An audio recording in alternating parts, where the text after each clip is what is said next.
જય કૃષ્ણ કનૈયા લાલ કી જય।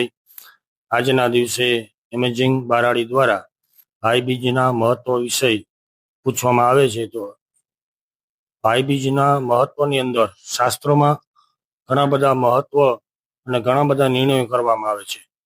એની અંદર આપણા ભારતની અંદર અલગ અલગ પ્રાંતની અંદર અલગ અલગ રીતે ભાઈબીજનું મહત્વ દેખાડેલું છે।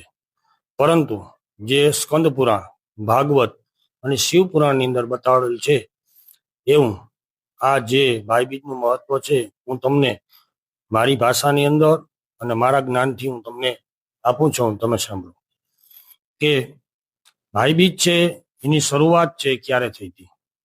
તો શાસ્ત્રમાં બતાવેલ છે કે નૂતન વર્ષ, નવા વર્ષની શરૂઆત પછી ઘણા સમયથી યમરાજા પોતાની બહેન યમુનાને મળવા નતા ગયા।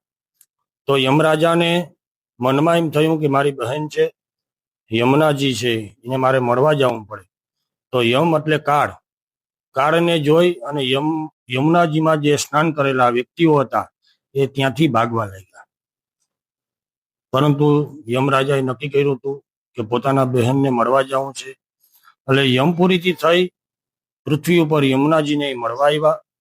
એ સમયે યમુનાજીએ પોતાના ભાઈ માટે અલગ અલગ ઘણા બધા પકવાનો બનાવ્યા, ભોજન કરાવ્યું અને સાંજના સમય સુધી યમરાજા છે ત્યાં પોતાની બેનના ઘરે રોકાણા। એ પછી જ્યારે યમરાજા હાલતા થયા એટલે યમરાજાને થયું કે મારા બેનને મારે કંઈક ભેટ આપવી જોઈએ। તો યમરાજાએ એની બેનને ભેટ આપવા માટે સોના, હીરા, મોતી આવા અનેક રત્નો, જે 14 રત્નો કહેવાય, એ બધા આપ્યા।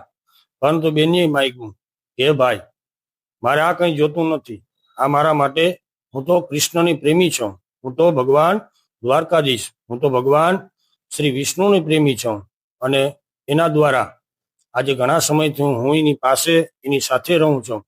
તો મારે આ બધા રત્નોની કંઈ જરૂર નથી, પરંતુ મને એટલા તું આશીર્વાદ આપ કે જે કોઈ આજના દિવસે તું મને મળવા આવ્યો એ દિવસે જે કોઈ યમુનાજીમાં સ્નાન કરે અથવા યમુનાજીનું જલનું પાન કરે તો ને કદાચ પણ માટે યમના તેડા ના આવે, એને ભગવાનના તેડા આવે। અને જે ભાઈ પોતાની બહેનના ઘરે જઈ આજના દિવસે ભોજન કરે અને બેનને યથાશક્તિ બેનની ઈચ્છા મુજબ જે દાન આપે એને પણ આપણા બેનો જે સંવાદ હતો એ પ્રમાણે જ એનું ફળ મળે। આવા ભાવથી ઘણા વર્ષોથી, હજારો વર્ષોથી અસ્તુ, જય દ્વારકાધીશ।